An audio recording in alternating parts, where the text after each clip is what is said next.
Bapa di surga, Allah kami yang kekal, yang menciptakan langit dan bumi, segala isinya.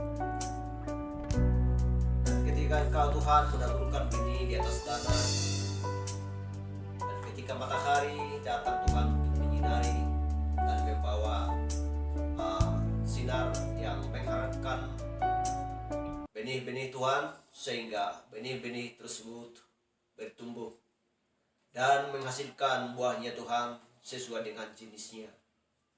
Bapa yang baik, demikian Tuhan, orang-orang di setiap zaman gereja, dari zaman Efesus sampai zaman Laodikia, kami tahu Tuhan bahwa jemaat mula-mula adalah pengajaran daripada Yesus Kristus. Itu adalah sempurna.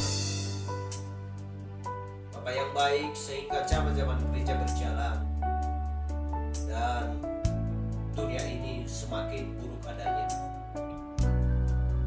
Persis Tuhan seperti benih-benih yang Kau tabur di atas tanah dan bertumbuh dan menghasilkan buah sesuai dengan menghasilkan buahnya Tuhan. Haleluya. Kami tahu Tuhan, di akhir zaman ini Engkau mengeluarkan Tuhan benih-benih-Mu, mempelai wanita-Mu Tuhan, dari dalam tawanan, dari dalam kegelapan, sehingga kami Tuhan Kau bawakan ke sesuatu tempat di mana kami dapat menyembah dalam roh dan kebenaran. Bapa yang baik, karena kami tahu bahwa sinar-Mu sedang memancar di atas hidup kami, menumbuhkan setiap benih, memberikan kehangatan kepada setiap benih Tuhan, sehingga kami bertumbuh Tuhan, dari iman akan kasih akan saudara-saudara, sehingga Engkau Tuhan memateraikan kami. Haleluya. Kami tahu Tuhan bahwa dosa dan kesalahan kami Engkau sudah melupakan di laut kelupaan-Mu, menyucikan Tuhan lewat darah-Mu di Kalvari, sebagaimana wanita Samaria Tuhan yang dulu melakukan kesalahan, melakukan Tuhan ketidakbaikan, melakukan Tuhan dosa. Tetapi ketika dia berjumpa dengan Kristus di sumur Yakub, dan dia mau Tuhan meminum atau menerima air kehidupan daripada Engkau Yesus Kristus, sehingga dia Tuhan mendapatkan firman. Karena kami tahu bahwa benih ada di dalam dia. Haleluya. Sehingga dia berlari dan tanpa menghiraukan siapapun, dan tanpa Tuhan memalingkan pandangnya. Haleluya. Sehingga dia bersaksi Tuhan, bersaksi karena dia berjumpa dengan Engkau semuanya. Dia memberitakan Tuhan apa yang dia lihat, menyaksikan apa yang Kau katakan kepada dia, bahwa dia Tuhan tidak akan haus lagi sampai selama-lamanya. Dan dia menerima air kehidupan daripada Engkau. Haleluya. Demikian kami yang kerjakan ini, kami menerima air kehidupan daripada Yesus Kristus. Engkau memberikan Tuhan firman yang sempurna di akhir zaman ini kepada kami. Dan kami Tuhan menerima, melakukan baptisan dalam nama Yesus Kristus. Kisah Rasul 2:38. Haleluya. Terima kasih Bapa. Dan Engkau mengutus seorang nabi di akhir zaman ini Tuhan, Malaikat 4:5-6. Karena kami tahu Tuhan bahwa dia adalah pembawa pesan sesuai dengan Amos 3:7. Haleluya. Karena pesan malaikat dari yang ketujuh Tuhan untuk memberitakan firman, untuk menggenapkan Tuhan semua misteri yang dulu terselubung, mengungkapkan Tuhan, membuka Tuhan misteri-misteri yang dulu terselubung sampai berabad-abad, sehingga di akhir zaman itu Tuhan Engkau nyatakan, Engkau singkapkan Tuhan bagi umat-Mu, mempelai wanita-Mu Tuhan. Terima kasih Bapa di surga, terima kasih Bapa. Kami mengasihi Tuhan saudara-saudara kami yang seiman dengan kami, yang menerima pesan-Mu dari zaman Tuhan. Haleluya. Biarlah kami saling mengasihi dan saling mendoakan. Bila yang sakit Tuhan, bila Kau menyembuhkan. Haleluya. Terima kasih Bapa. Keluarga-keluarga kami juga Tuhan, kami doakan Tuhan, biar mereka mau Tuhan menerima atau mendengarkan firman-Mu yang sempurna di akhir zaman ini. Tepat pada waktunya Tuhan, kami mohon biarlah keluarga kami keluar daripada sistem kegelapan, buatan manusia Tuhan, yang berasal daripada iblis. Sehingga mereka Tuhan bersama-sama dengan kami menyembah Tuhan dalam roh dan kebenaran. Terima kasih Bapa. Kami berdoa dalam nama Yesus Kristus. Haleluya. Amin.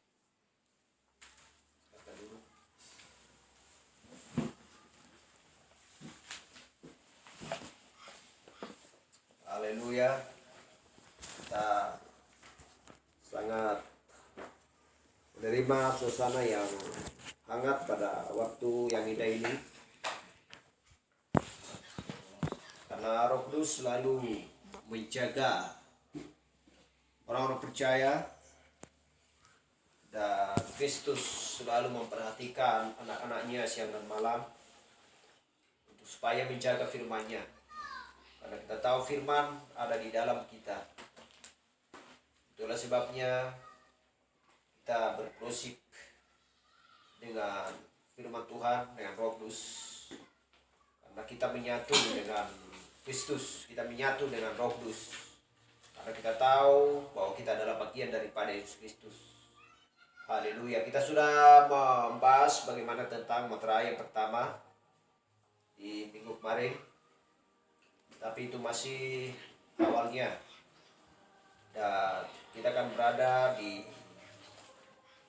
pertengahan, penjelasannya di pertengahan sampai kita akhiri. Haleluya, pada waktu yang indah ini. Dan kita akan membahasnya kembali.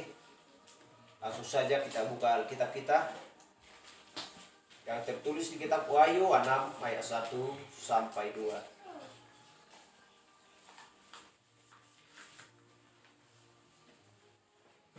Wahyu 6 ayat 1 sampai 2 demikian firman Tuhan. Maka aku melihat anak domba itu membuka yang pertama dari ketujuh materai itu. Dan aku mendengar yang pertama dari keempat makhluk itu berkata dengan suara bagikan bunyi burung. Mari, dan aku melihat sesungguhnya ada seekor kuda putih. Dan orang yang menungganginya memegang sebuah panah, dan kepadanya dikaruniakan sebuah mahkota. Lalu ia maju sebagai pemenang untuk merebut kemenangan.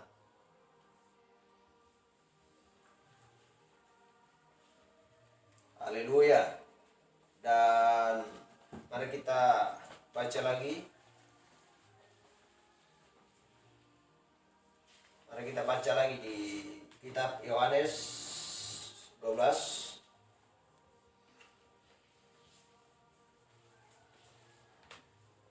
Kitab Yohanes 12 ayat 23 sampai 29. Demikian firman Tuhan. Tetapi Yesus menjawab mereka, katanya, telah tiba saatnya anak manusia dimuliakan. Aku berkata kepadamu, sesungguhnya jikalau biji gandum tidak jatuh ke dalam tanah dan mati, ia tetap satu biji saja. Tetapi jika ia mati, ia akan menghasilkan banyak buah. Barang siapa mencintai dirinya, ia akan kehilangan nyawanya. Tapi barang siapa tidak mencintai nyawanya di dunia ini, ia akan memeliharanya untuk hidup yang kekal. Barang siapa melayani aku, ia harus mengikuti aku. Dan di mana aku berada, di situ pun pelayanku akan berada. Barang siapa melayani aku, ia akan dihormati Bapa. Sekarang jiwaku terharu. Dan apakah yang akan kukatakan? Bapa, selamatkanlah aku dari saat ini. Tidak, sebab untuk itulah aku datang ke dalam saat ini. Bapa, muliakanlah namamu. Maka terdengarlah suara dari surga. Aku telah memuliakannya, dan aku akan memuliakannya lagi. Orang banyak yang berdiri di situ dan mendengarkannya berkata bahwa itu bunyi guntur. Ada pula yang berkata seorang malaikat telah berbicara dengan dia. Haleluya. berbunyi guntur. Kita tahu bahwa itu adalah suara Allah. Haleluya.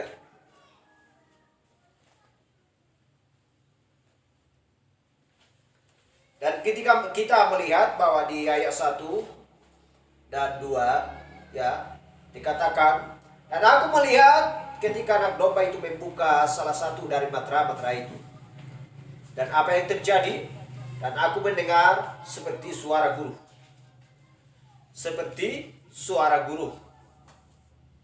Haleluya. Jadi hal yang pertama yang terjadi ketika anak domba membuka matra yang pertama itu, ada suatu guru mengguntur. Suatu guru mengguntur. Itu mengandung sebuah arti, untuk mempunyai sebuah arti. Mengandung sebuah arti, haleluya, dan disebut itu sebuah guru. Sebuah guru mengguntur. Jadi apakah guru-guru itu? Dan Yesus menjawab mereka katanya, telah tiba saatnya anak manusia dimuliakan. Kita lihat, kita berada di akhir dari sebuah zaman di situ. Pelayanannya sedang berakhir di ketujuh zaman gereja. Dan terdapat di situ bahwa gereja yang terakhir, zaman Laodikia, telah tiba saatnya anak manusia dimuliakan. Itu berbicara di zaman gereja yang ketujuh. Telah tiba saatnya anak manusia dimuliakan. Bagaimana dengan saatnya telah tiba ketika mempelainya harus disingkirkan? Jadi sungguh saatnya telah tiba bahwa tidak ada penundaan lagi. Kalau dikatakan kalau sudah tiba saatnya berarti tidak ada penundaan lagi. Sungguh saatnya telah tiba bahwa tidak ada penundaan lagi. Malaikat itu sudah siap untuk menginjakkan kaki satu di bumi dan kaki yang satunya di atas laut. Dengan pelangi menyelubunginya di atas kepalanya. Dengan kaki dan berkata, waktunya telah berakhir. Dan di samping itu dia mengangkat tangannya dan bersumpah bahwa tidak ada penundaan lagi. Ketika hal itu terjadi, haleluya, bahwa semuanya pada waktu itu akan berakhir. Kapan itu berakhir? Di akhir zaman. Di zaman Laodikia. Jadi sebuah sumpah tertulis yang sah bagi gereja. Haleluya. Telah tiba saatnya anak manusia dimuliakan. Aku berkata kepadamu, sesungguhnya jikalau biji gandum tidak jatuh ke dalam tanah dan mati, ia tetap satu biji saja. Tetapi jika ia mati, ia akan menghasilkan banyak buah. Barang siapa mencintai nyawanya, ia akan kehilangan nyawanya. Tetapi barang siapa tidak mencintai nyawanya di dalam dunia ini, ia akan memeliharanya untuk hidup yang kekal. Haleluya. Jadi barang siapa melayani aku, ia harus mengikut aku. Dan di mana aku berada, di situ pun pelayanku berada. Barang siapa melayani aku, ia akan dihormati Bapa. Sekarang, apakah jiwa terharu? Haleluya. Dia sampai kepada kesudahannya dan kita terharu. Haleluya. Jadi sekarang apakah jiwaku terharu dan apakah yang akan ku katakan? Bapa, selamatkanlah aku dari saat ini. Tidak, sebab untuk itulah aku datang dalam saat ini. Bapa, muliakanlah namamu. Maka terdengarlah suara dari surga. Aku telah memuliakannya dan aku akan memuliakannya lagi. Orang banyak yang berdiri di situ dan mendengarkan berkata bahwa itu bunyi guntur. Haleluya. Yohanes 12 ayat 23 sampai 29 yang kita baca tadi. Jadi kemudian kemudian ketika anak domba mengambil kitab itu dan membuka meterai pertama itu, Allah berbicara dari takhta kekekalannya untuk mengatakan apakah meterai itu untuk disingkapkan. Tetapi ketika itu ditaruh ke hadapan Yohanes, itu ada dalam sebuah simbol. Itu adalah sebuah simbol. Jadi ketika Yohanes melihatnya, itu masih sebuah misteri. Mengapa? Bahkan itu tidak disingkapkannya pada waktu itu. Itu tidak dapat disingkapkannya sebelum yang dia katakan di sini atau di akhir zaman. Tetapi itu muncul dalam sebuah simbol. Haleluya. Jadi ketika guru itu yang berbunyi nyaring, ya, itu adalah suara Allah. Itulah yang Alkitab katakan. Bunyi suara guru yang nyaring. Mereka mengira bahwa itu adalah bunyi guru, tetapi itu adalah Allah. Haleluya. Yohanes memahaminya. Sebab itu dinyatakan bagi dia. Itu adalah guru. Jadi meterai pertama dibuka. Meterai pertama ketika itu dibuka dalam bentuk simbol yang mengguntur. Jadi bagaimana kira-kira kalau itu dibuka dalam bentuknya yang nyata? Itu mengguntur segera sesuai anak domba melepaskan bagian luar materai itu. Dan apa yang dinyatakan tidak semua tentang dirinya. Pertama itu bersama dengan Allah, berikutnya itu ada di dalam sebuah simbol. Kemudian itu disingkapkan. 3 hal. Pertama itu bersama dengan Allah. Berikutnya itu ada di dalam sebuah simbol. Kemudian itu disingkapkan. 3 hal. Jadi itu datang dari takhta itu. Pertama itu tidak dapat dilihat, didengar, atau yang lainnya. Itu dimateraikan. Jadi darah anak domba membayar harganya. Itu mengguntur ketika dia mengucapkannya. Dan ketika dia mengucapkannya, seorang penunggang kuda putih tampil. Namun itu masih sebuah simbol. Haleluya. Itu sebuah simbol. Kuda putih itu adalah sebuah simbol. Wujud nyatanya semua adalah di akhir zaman. Di zaman Laodikia. Haleluya. Ketiga, malaikat yang ketujuh itu tampil. Haleluya. Jadi dia berkata itu akan diberitahukan pada akhir zaman. Tetapi itu muncul dalam sebuah simbol gereja. Haleluya. Itu muncul dalam sebuah simbol tentang sebuah gereja. Bahwa mereka tahu ada sebuah misteri. Sebuah meterai. Tetapi apa persisnya itu? Mereka tidak tahu.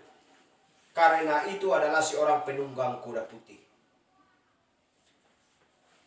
Haleluya. Jadi dan itu hanya akan disingkapkan pada akhir zaman. Ketika meterai yang sebenarnya ini dibuka. Dibuka untuk siapa? Bukan untuk Kristus, tetapi untuk gereja. Haleluya. Jadi suara itu adalah suara guru. Suara itu datang dari mana? Dari takhta di mana anak domba baru saja pergi sebagai pengantara. Jadi dia sedang berdiri di sini untuk mengambil posisinya dan pengkalamannya. Tetapi guru datang dari dalam takhta, mengguntur keluar, dan anak domba sedang berdiri di sini, di mana anak domba sudah pergi meninggalkan takhta Bapa untuk pergi mengambil tahtanya sendiri. Haleluya.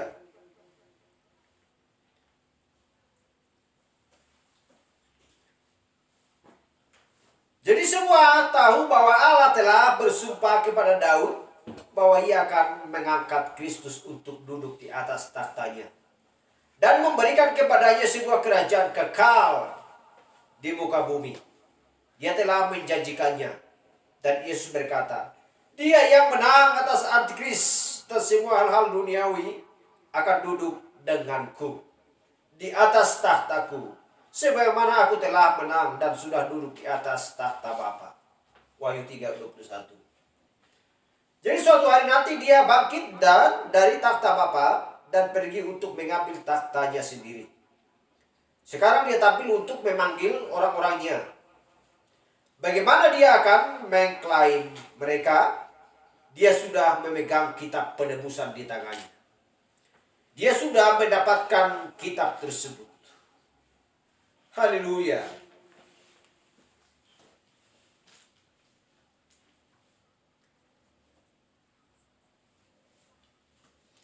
Itulah sebabnya orang-orang percaya ya bersukacita dan bersorak-sorai ketika mempelai melihat bahwa kitab itu sudah ada di tangannya, di tangan Yesus Kristus. Haleluya. Jadi akan segera anak domba akan menjemput mempelainya untuk bersanding dengan dia selamanya. Seluruh isi surga akan berhimpun untuk menyaksikan hal itu.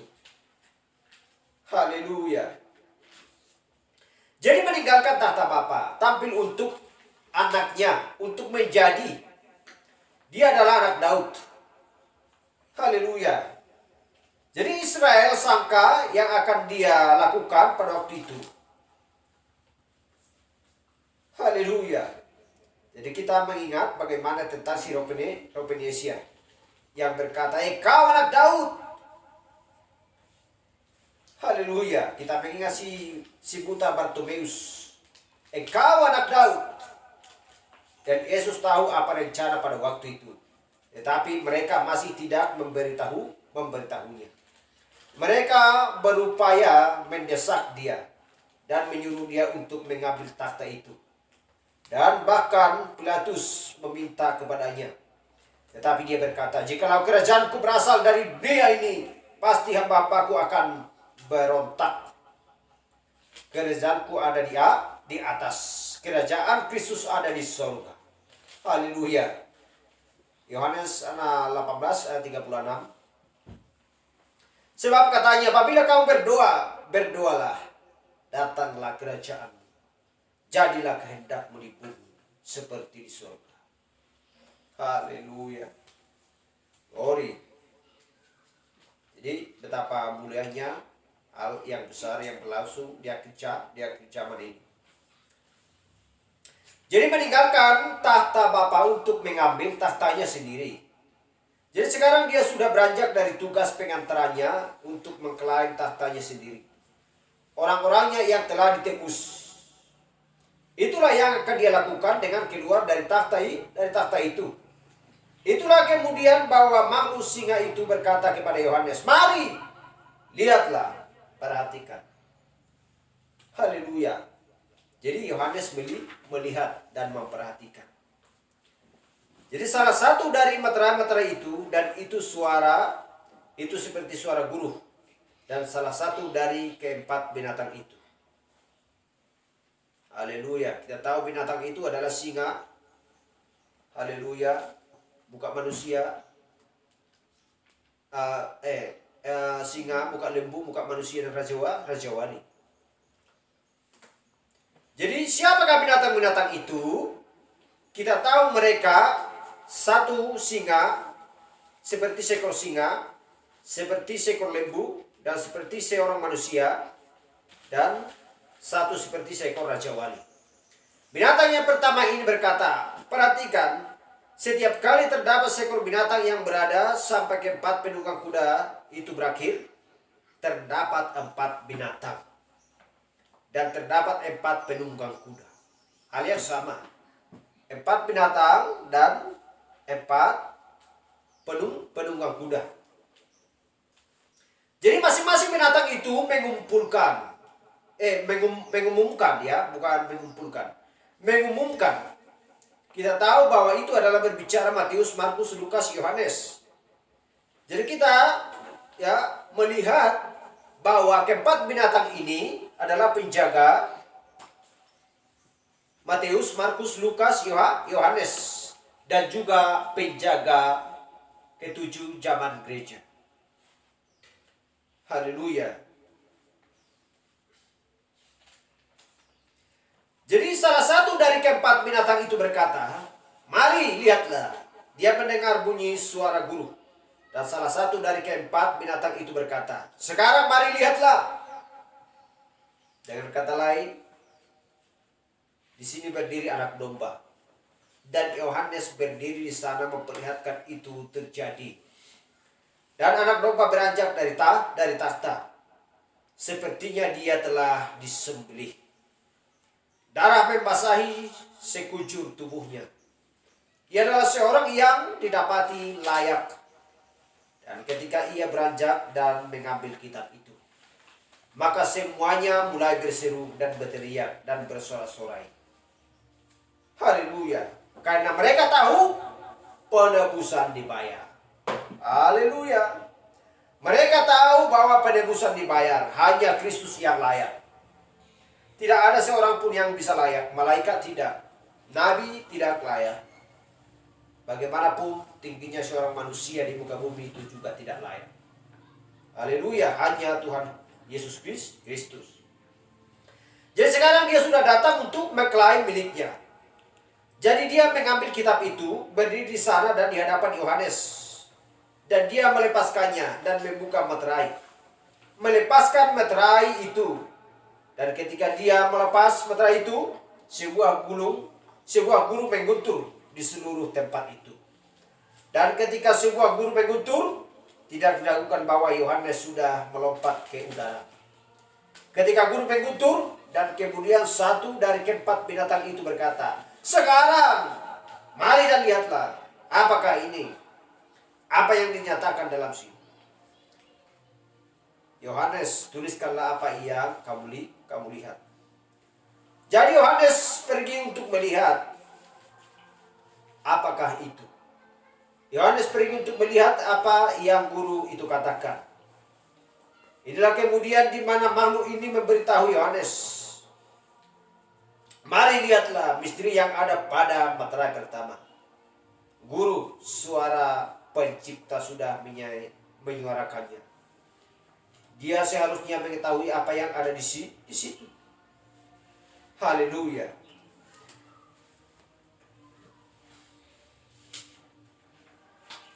Tetapi ketika dia mulai menuliskan ketujuh guru yang lain, dia berkata, "Jangan menuliskannya. Dia sudah ditugaskan untuk menuliskan apa saja yang dia lihat." Tetapi ketika ketujuh guru di Wahyu 10 ini bersuara, dia berkata, "Jangan menuliskannya sama sekali." Haleluya. Mereka adalah misteri-misteri. Jadi siapa yang harus menuliskannya? Haleluya. Siapa yang harus menuliskannya? Wahyu 10 ayat 1 sampai 7. Malaikat 4, 5 dan 6. Hanya dia yang mendapat menuliskannya. Haleluya.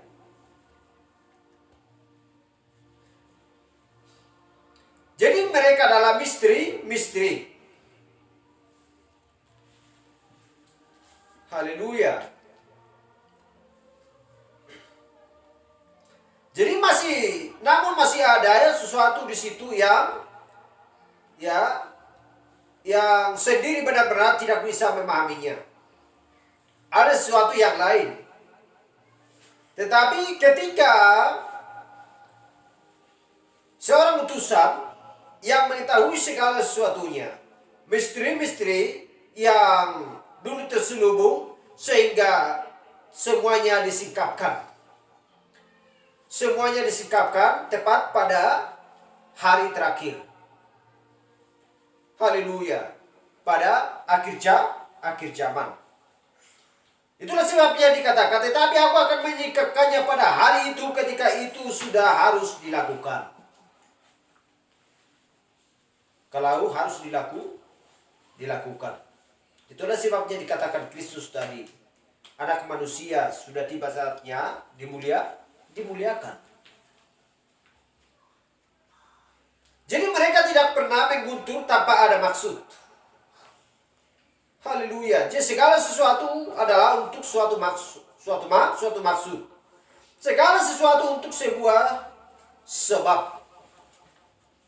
Sang pencipta bersuara. dia mendengar suara ini dan dia pergi untuk melihat. Tetapi sekarang anak domba sedang memperlihatkan kepada Yohanes di dalam simbol tentang sebuah tulisan gereja. Sepertinya untuk gereja. Haleluya. Ketujuh zaman gereja. Jadi apa yang hendak dituliskan? Dia hanya memperlihatkan kepadanya. Dikatakan, jangan beritahukan hal ini. Jangan teruskan, Yohanes. Haleluya.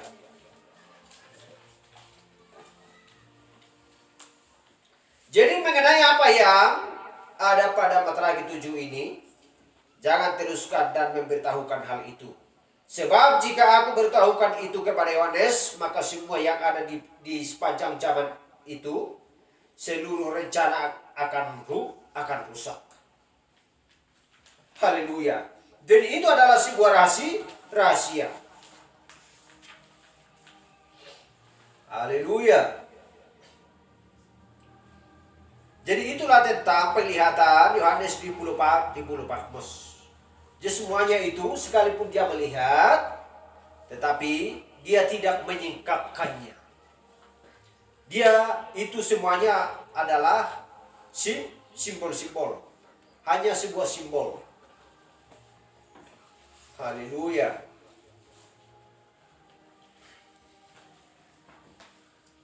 Jadi para reformator datang untuk mereformasi kejatuhan zaman gereja terakhir yang sebelum mereka.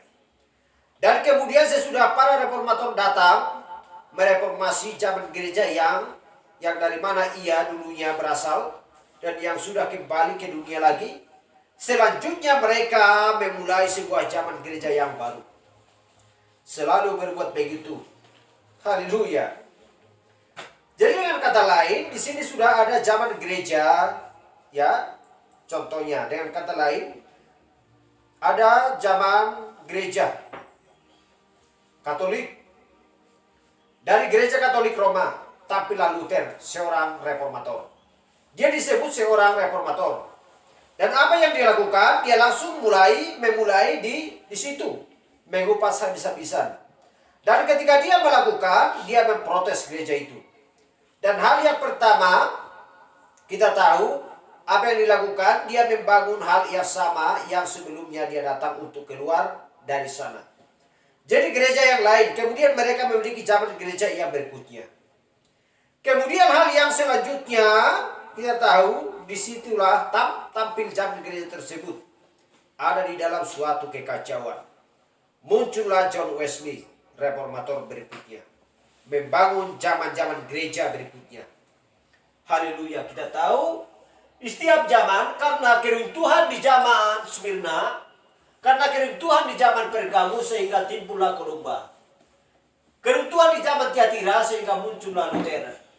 Keruntuhan di zaman Philadelphia muncullah Branham. Inilah di zaman Laodikia. Tahun 1906. Haleluya. Glory.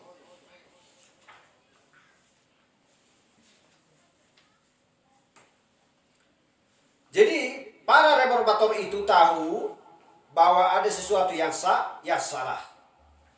Luther tahu bahwa hosti itu bukanlah tubuh Kristus. Haleluya.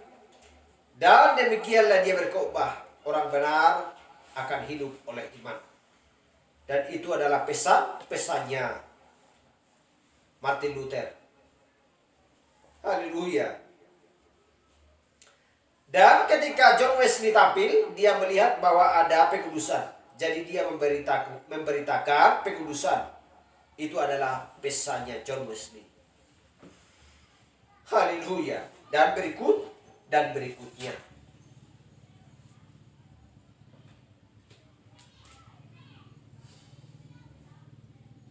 Jadi kita lihat di Wahyu 10 ayat 1-7.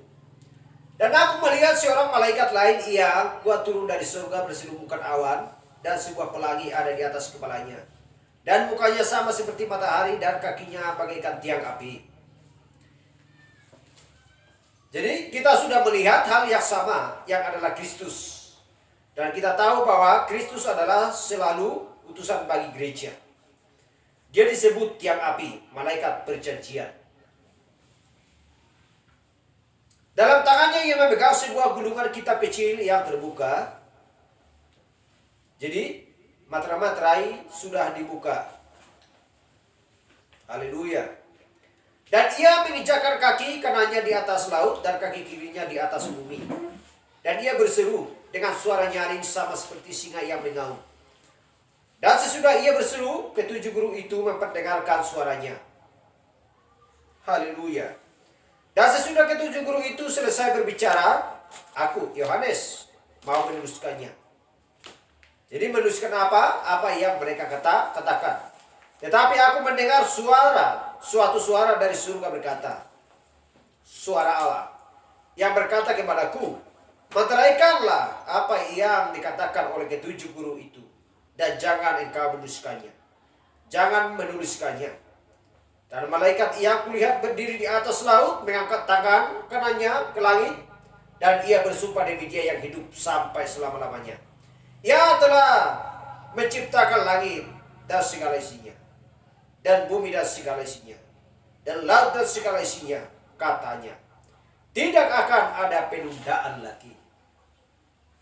Tetapi pada hari-hari, suara dari malaikat yang ketujuh, malaikat yang terakhir itu, malaikat bumi. Haleluya. Malaikat yang turun dari surga. Itu bukan dia datang dari surga. Tetapi dia sedang berbicara di sini mengenai suara malaikat yang ketujuh. Yang adalah seorang malaikat. Artinya seorang utusan. Siapakah itu? Dan utusan bagi zaman gereja Laodikia. Malaikat 45 dan 6. Pada hari-hari berbunyinya suara dari malaikat yang ketujuh.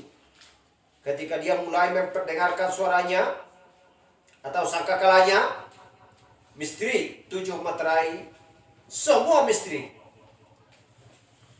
Allah digenapkan seperti yang telah ia beritahukan kepada hamba-hambanya itu para nabi. Haleluya. Jadi seluruh misteri dipaparkan. Itulah pelayanan malaikat tersebut. Haleluya. Jadi meskipun begitu, itu akan merupakan sebuah peneguhan yang sempurna, benar-benar sempurna. Haleluya. Jadi setiap orang yang ingin melihatnya dapat melihatnya. Tetapi mereka, Yesus katakan, seperti yang dia katakan ketika dia datang. Dikatakan, kamu mempunyai mata tetapi tidak dapat melihat. Yesaya telah berkata demikian tentang kamu. Dan kamu mempunyai telinga tetapi tidak dapat mendengar. Haleluya. Yohanes 9:39. Tetapi bagaimana tentang mempelai wanita?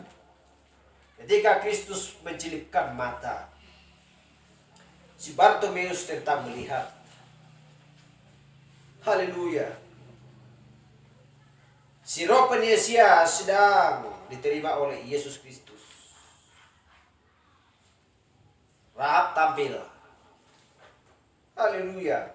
Wanita Samaria tampil. Tepat pada waktunya semua akan selesai. Tidak akan ada penundaan lagi. Haleluya.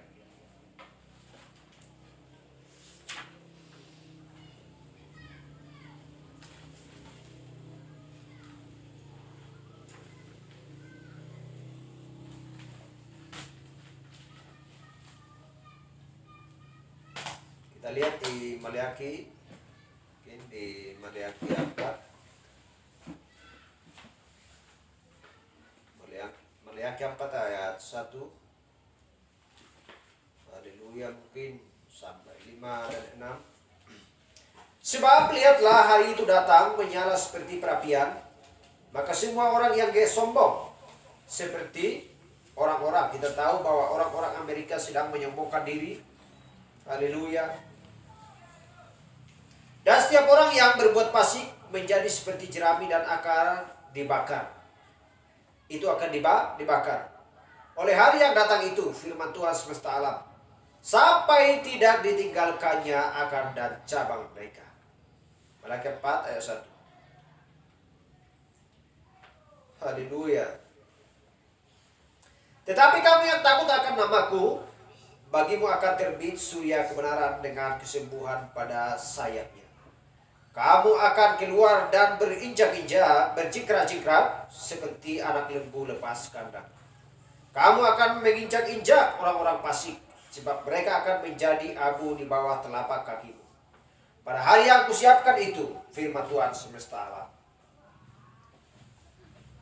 Ingatlah kepada Taurat yang telah kuperintahkan kepada Musa hambaku di Gunung Herod, di Gunung Horeb, untuk disampaikan kepada seluruh Israel, yakni hukum-hukum dan penghakiman.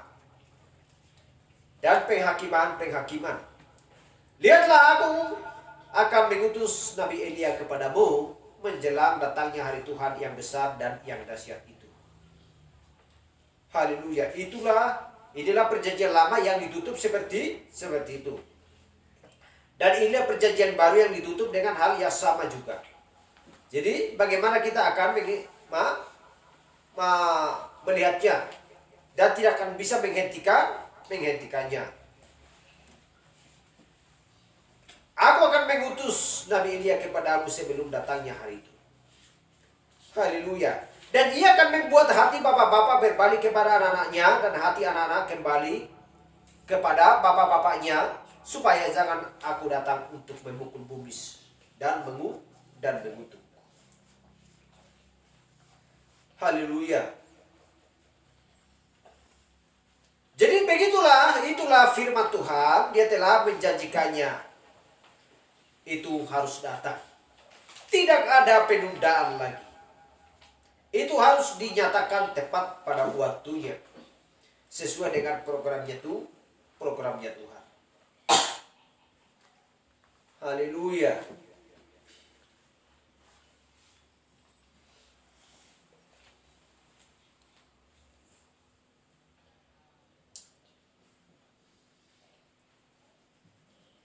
Jadi mempelai wanita pergi bersama dengan mempelai laki-laki. Dan kemudian sesudah itu orang-orang fasik dibakar dengan api yang tak terpadamkan. Dan sesudah dunia dimurnikan, menghasilkan dirinya kembali. Jadi segala sesuatunya harus melakukan hal itu. Harus menjalani suatu kondisi pemurnian. Gunung-gunung berapi akan meletus pada hari terakhir yang besar itu. Dan dunia akan terbakar. Dan menyembur dan lenyap. Dan semua kubangan dosa ini dan semua yang ada di muka bumi ini akan dibentuk ke dalam sesuatu yang terbentuk. Itu akan dibakar dengan api yang sangat panas. Sehingga itu akan seperti pemutih yang mengirimkan noda tinta itu kembali ke penciptaan atau ke ciptaan yang asli. Haleluya. Jadi demikianlah api dari Allah ini akan sangat panas. Sehingga itu akan merubah setiap hal yang najis kembali kepada keadaannya yang semula lagi. Jadi ketika setan dan semua dosa dibakar dan segala sesuatunya, dan kemudian ia akan tampil menjadi sama indahnya seperti dirinya di Taman Eden dulu. Haleluya. Jadi selama masa kesusahan besar, ketika mempelai sudah dikeluarkan dan gereja menjalani masa kesusahan besar, 144.000 orang itu dipanggil oleh dua saksi, Musa dan Elia. Haleluya. Jadi mereka akan bernubuat selama 1.260 hari dengan menggenapkan pakaian berkabut. Haleluya. Kita sudah membahas dan mengetahui. Haleluya. 1.260 hari. Jadi di mana peristiwa di mana tentang kisah Yusuf dengan saudara-saudaranya, Kita tahu bahwa ketika Yusuf adalah pelambang bagi Yesus Kristus. Kita sudah membahas hal tersebut. Haleluya.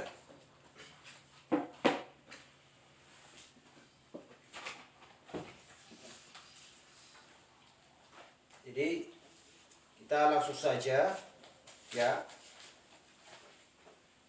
Materai yang pertama,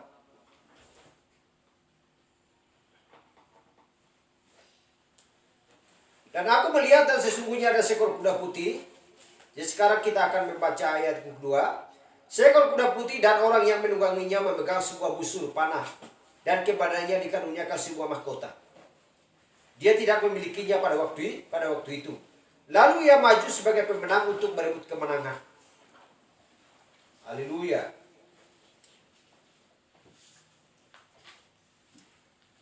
Jadi bagaimana dengan orang-orang yang intelektual, atau orang-orang yang mempunyai pendidikan, atau orang-orang yang teologi, dan mereka berkata, ini adalah seekor kuda putih, dan kuda putih adalah sesuatu kekuatan, seekor kuda perang, dan dikatakan orang yang duduk di atasnya, kuda putih itu adalah Roh Kudus yang tampil di zaman mula-mula dan memenangkan zaman itu bagi kerajaan Allah. Dia memiliki sebuah busur di tangannya yang artinya seperti dewa asmara. Dia melepaskan panah cinta ke dalam hati orang-orang kasih Allah dan ia menang. Itulah penafsiran teologi. Itulah penafsiran organisasi. Itulah penafsiran orang-orang yang pandai. Haleluya. Jadi kedengarannya sangat bagus, namun itu tuh bukan kebenaran. Kita tahu bahwa putih artinya benar. Tetapi itu bukanlah berbicara tentang Roh Kudus. Haleluya. Jadi bahwa itu adalah dikatakan bahwa itu adalah Roh Kudus yang menang di zamannya yang pertama. Haleluya. Tetapi itu bukan Roh Kudus. Haleluya. Jadi kita tahu Kristus dan Roh Kudus adalah pribadi yang sama, hanya dalam rupa yang berbeda. Jadi di sini berdiri Kristus, anak domba. Dia adalah anak domba. Dan dia sedang berdiri di sini dengan kitab-kitab di tangannya. Di situ tampil penunggang kuda putih. Jadi itu bukan Roh Kudus. Itu adalah salah satu dari misteri-misteri di hari-hari terakhir. Bagaimana mungkin Kristus menjadi 3 pribadi dalam satu. Itu bukan 3 orang yang berbeda. Haleluya. Jadi Bapa, Anak, dan Roh Kudus menjadi 3 Allah? Tidak. Itu adalah Trinitas yang berusaha untuk memberitahukannya kepada orang-orang yang mau disesatkan. Haleluya. Jadi, dan dengan bagaimana atau demikian, bagaimana mungkin Kristus berada di sana dengan kuda putih, mengalahkan, dan berdiri di sini dengan sebuah kitab di tangannya? Tidak bisa demikian. Itu bukan Kristus. Haleluya. Jadi kita perhatikan Roh Kudus dan pewahyuan, dan Kristus adalah Roh Kudus ialah Kristus dalam rupa yang lain. Haleluya. Jadi ini adalah anak domba yang membuka kitab itu. Dan anak domba ialah Kristus. Dan Kristus tidak terlihat lagi sejak dari saat itu. Tetapi dia terlihat di kitab Wahyu pasal 19, datang dengan menunggang seekor kuda putih. Haleluya. Kita baca di Wahyu 19, mulai ayat 11. Lalu aku melihat surga terbuka, lihatlah ada seekor kuda putih. Bukan di bumi, tetapi di surga. Dan ia yang menungganginya bernama Yang Setia dan yang benar. Ia menghakimi dan berperang, dan matanya bagaikan nyala api, dan di atas kepalanya terdapat banyak mahkota. Haleluya. Dan padanya ada tertulis suatu nama yang tidak diketahui seorang pun kecuali ia sendiri. Haleluya. Kita lihat di zaman Abraham, mulanya dia bernama Abraham dan tidak pernah bisa memperoleh bayi sebelum namanya diubah menjadi Abraham. Haleluya. Karena mula namanya adalah Abraham. Jadi tidak bisa dia memperoleh seorang bayi sebelum diubah namanya menjadi Abraham. Dan Sarah menjadi Sarah. Tidak bisa mendapatkan apa-apa selain sebuah rahim yang mati sampai namanya diubah menjadi Sarah. Haleluya. Jadi Yakub artinya perampas, penipu. Dan itulah yang telah dia lakukan. Dia menutup tubuhnya dengan kulit domba dan menipu ayahnya, sang nabi itu, untuk mengambil hak kesulungan itu. Jadi ia menaruh dahan pohon hawar ke dalam air, kemudian mengupasnya dan menakut-nakuti kawanan ternak itu pada saat mereka sedang mengundang anak-anaknya untuk membuat anak-anak domba itu menjadi berbelang-belang. Kita tahu di Kejadian 30 ayat 37 sampai 41. Jadi dia bukan lain adalah seorang penipu.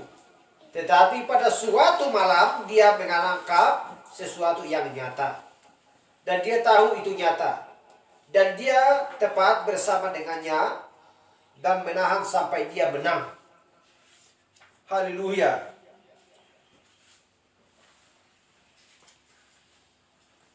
Dan namanya diubah dan disebut Israel, yang artinya seorang pangeran dengan kuasa di hadapan Allah. Kejadian 32, 26 sampai 28. Haleluya. Jadi setiap pemenang, jadi adalah seorang pangeran dan berkuasa di hadapan Allah. Israel. Yakub diganti namanya menjadi Israel. Bagaimana dengan Simon? Simon adalah seorang nelayan. Tetapi ketika imannya menangkap dan mengetahui bahwa itu adalah Yesus, ketika dia memberitahukan kepadanya bahwa dia adalah Mesias dan mengatakan kepadanya siapa namanya dan juga siapa nama ayahnya, dia menang dan diubah dari Simon menjadi Petrus. Haleluya. Jadi Saul nama yang bagus. Saul adalah seorang raja di Israel. Tetapi nama Saul tidak cocok bagi seorang rasul. Mungkin bagus bagi seorang raja, tetapi tidak baik seorang rasul. Haleluya. Tidak bagi seorang rasul. Jadi Yesus mengubah namanya dari apa? Dari Saul menjadi Paulus. Haleluya. Bukan Saul di perjanjian lama, tetapi Saulus menjadi Paulus. Kisah Rasul 13 ayat 9. Kita lihat juga anak-anak buruh itu dan seterusnya yang tertulis di Markus 3:17. Dan Yesus namanya di bumi adalah penebus. Yesus. Jadi ketika dia di bumi, dia adalah penebus. Itu benar. Tetapi ketika dia mengalahkan maut dan neraka dan menaklukkannya dan naik ke tempat yang tinggi, dia menerima sebuah nama yang baru. Itulah sebabnya mereka berteriak-teriak dengan cara yang mereka lakukan dan tidak memperoleh apa-apa. Itu akan disingkapkan di dalam guruh-guruh. Haleluya. Kita perhatikan misteri itu. Dia sedang datang menunggang. Pasti ada sesuatu untuk mengubah gereja. Haleluya. Harus ada sesuatu. Tidak ada seorang pun yang tahu selain dirinya sendiri. Tidak ada seorang pun yang tahu selain dirinya sendiri. Haleluya. Dan ia memakai jubah yang telah dicelup dalam darah dan namanya disebut firman Allah. Haleluya. Yang disebut firman Allah.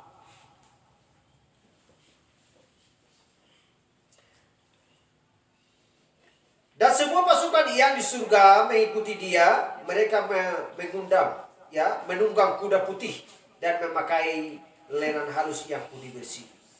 Dan dari mulutnya keluar 9 pedang tajam yang akan memukul segala bangsa.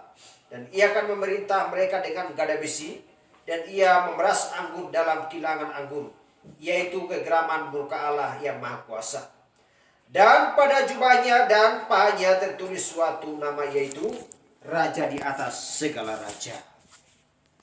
Haleluya.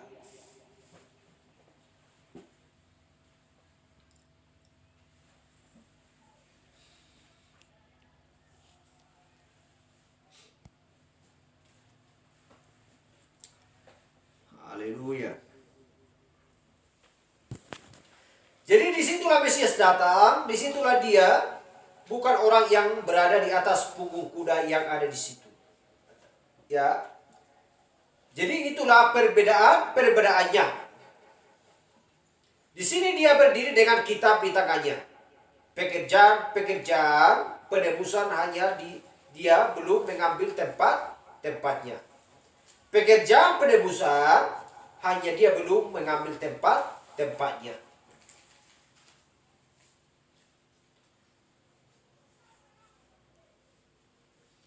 Dan kita lihat, Kristus tidak terlihat lagi sejak dari saat itu. Ia berada di atas seekor kuda putih. Jadi jika orang ini sedang menunggangi seekor kuda putih, dia hanya seorang peniru Kristus. Haleluya. Jadi kita perhatikan, penunggang kuda putih itu tidak memiliki nama sama sekali. Haleluya.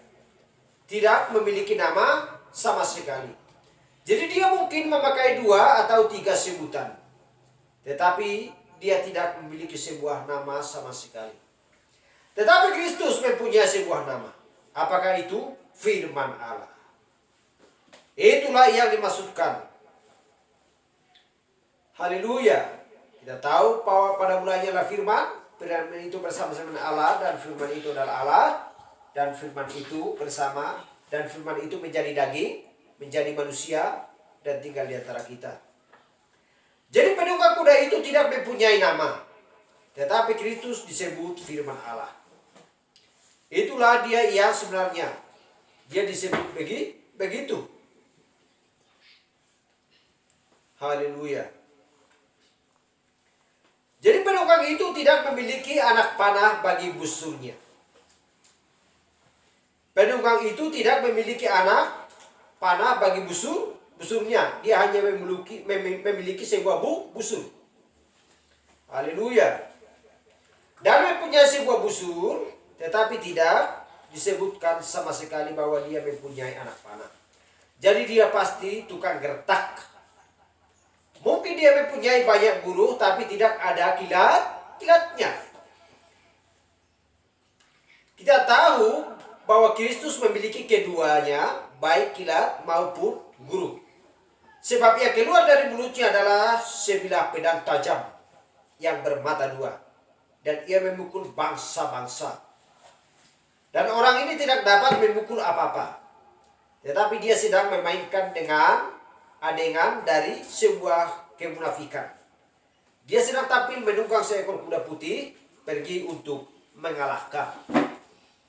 Haleluya. Jadi Kristus mempunyai 9 pedang yang tajam. Itu keluar dari mulutnya, firman yang hidup. Itu adalah firman Allah yang dinyatakan kepada hamba-hambanya, seperti yang diucapkan kepada Musa. Pergi, berdirilah di sana dan peganglah tongkat itu di sana, dan panggillah lalat-lalat, dan lalat datang. Haleluya. Jadi apapun yang dia katakan, dia melakukannya, dan itu terjadi. Firman-Nya yang hidup. Allah dan firman-Nya adalah pribadi yang sama. Haleluya. Karena kita tahu bahwa firman adalah Allah. Jadi kalau begitu, siapakah penunggang misterius dari zaman gereja pertama ini? Siapakah dia? Siapakah penunggang misterius ini yang mulai muncul di zaman gereja pertama dan betul-betul menunggang sampai menuju kekekalan, terus sampai kepada kesudahannya? Materai kedua muncul dan menuju sampai kepada kesudahannya. Materai ketika muncul dan berjalan terus sampai kepada kesudahannya. Keempat, kelima, masing-masing berakhir sampai akhir zaman ini. Dan pada akhir zaman, kitab-kitab ini yang sudah tergulung selama ini dengan misteri-misteri dalamnya dibuka. Lalu muncullah misteri itu untuk memahami apakah ini.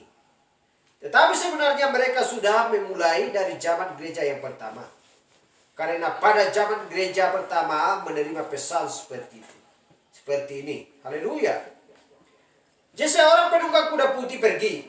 Siapakah dia? Ia gagah perkasa dengan kuasa mengalahkan. Adalah seorang manusia yang hebat dengan kuasanya yang mengalahkan. Haleluya. Dia adalah Antikris. Itulah siapa dia. Jadi yang pertama, haleluya, yang pertama dia adalah disebut Antikris. Haleluya. Dialah Antikris. Yang kedua dia disebut nabi palsu. Yang ketiga dia disebut sebagai binatang. Haleluya.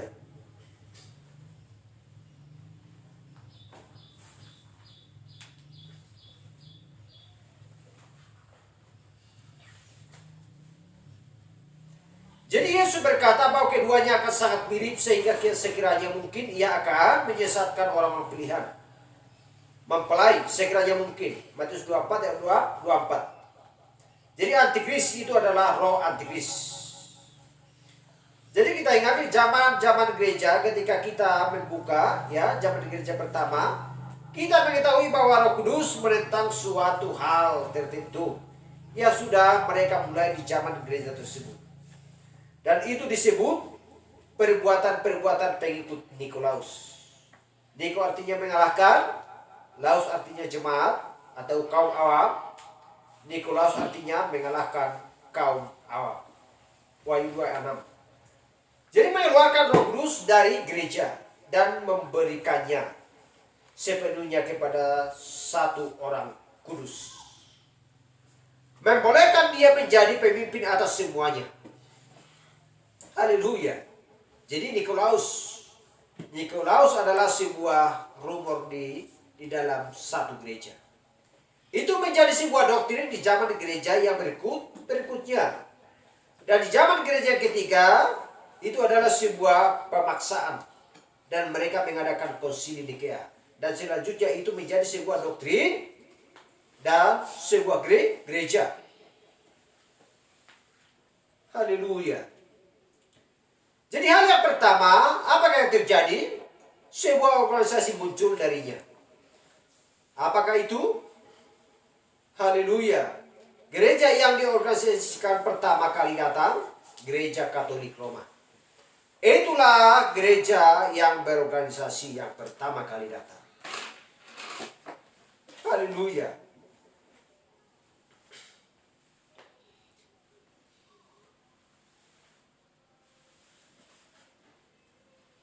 Jadi Wahyu 17 bahwa dia adalah seorang sundal dan putri-putrinya adalah seorang pelacur. Haleluya. Jadi itu adalah hal yang sama yang diorganisasikan dengan para pelacur.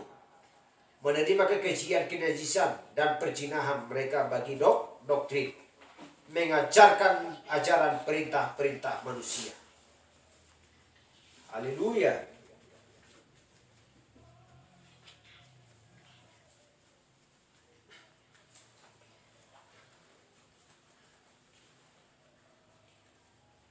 Jadi itulah yang tertulis. Bagaimana yang tertulis di kitab Daniel. Daniel 11. Haleluya. Mungkin di Daniel 9, 26 atau 27. Ya.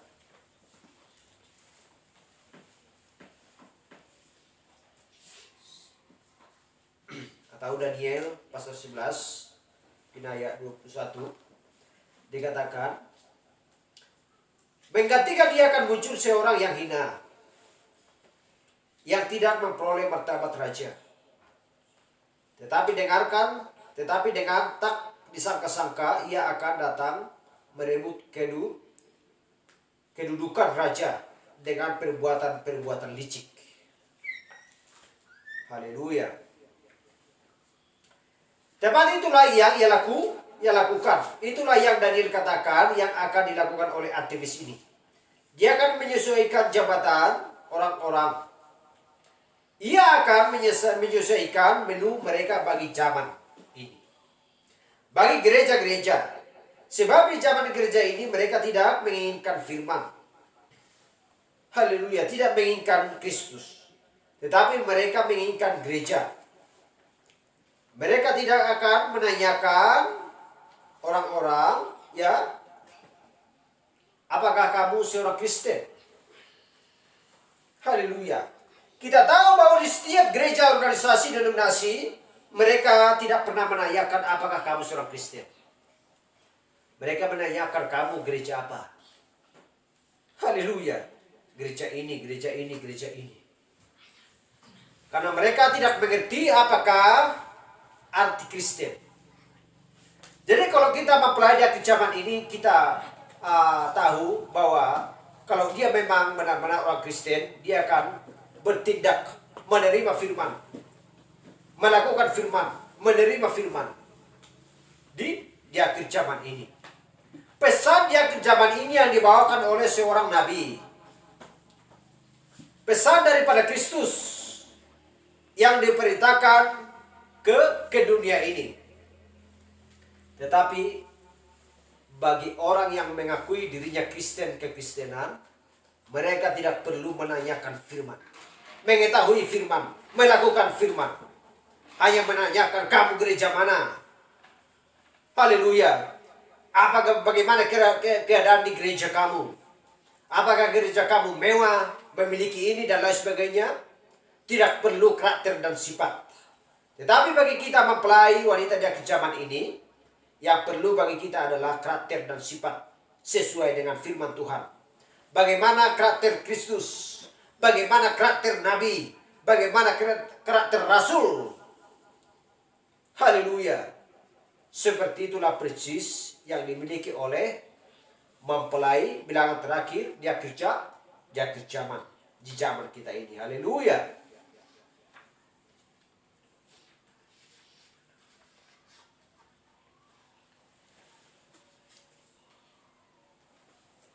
Haleluya. Jadi yang tertulis di kitab Daniel 27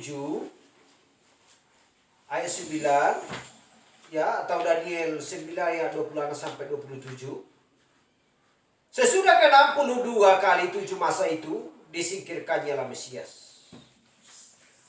Itu adalah masa 62 minggu. Dia akan disingkirkan dari 70 minggu. Padahal tidak ada salahnya apa-apa. Maka datanglah rakyat seorang raja. Kita tahu disinilah hierarki. Disinilah hierarki itu tampil. Jadi memusnahkan kota dan tempat kudus itu. Tetapi raja itu akan menemui ajalnya dari air bah. Dan sampai pusat akhir zaman akan ada peperangan dan pemusnahan seperti yang telah ditetapkan. Haleluya. Raja itu akan membuat perjanjian itu menjadi berat bagi banyak orang selama 1 kali 7 masa. Kita perhatikan, pada pertengahan 7 masa itu ia akan menghentikan korban sembelihan dan korban santapan. Dan di atas sayap kekejian akan datang yang membinasakan. Sampai pemusnahan yang telah ditetapkan menimpa kebinasaan itu. Haleluya. Jadi sungguh suatu kelicikan. Haleluya. Jadi kita tahu bahwa gambaran, kita tahu bahwa dia adalah Roma. Kita tahu bahwa dia adalah penunggang kuda putih itu. Kita tahu bahwa dia muncul sebagai sebuah doktrin.